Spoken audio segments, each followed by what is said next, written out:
Hi, Shane here, looking at replacing the elastics on these shoes.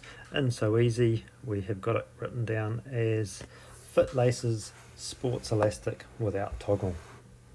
Great idea to measure the existing spacing, like it's got in that arrow there, just so you can get back to something similar. Remove the old one by cutting the elastic in one place and then pull it all out. It'll be stuck at the top there under the word measure where it gets jammed in, that's where the join is. Install the new one. It's good with for using the round black elastic because there's an aglet and it makes it easier to thread, and then you can use the other half of that lace that you'll cut off to thread the other one using the other end of the aglet, the other aglet on the other end of the lace, and then you need to join. Don't try and join the aglets, just cut the aglets off and join it soft. It's just too dangerous with the needle. Key points: consider if these are too loose or too tight for the customer.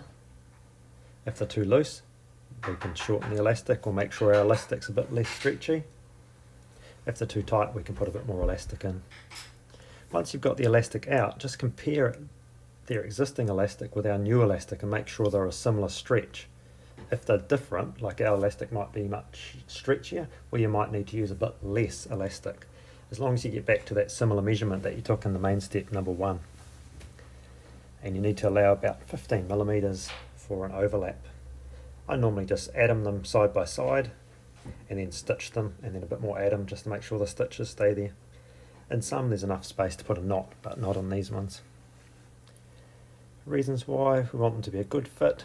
You want them to be the same as well, left and right, otherwise the customer's going to notice that. The elastics might have different stretch, got to take that into account. You need enough to make the join, and you want them to stay joined. Hope that's helped. We'll catch you next time.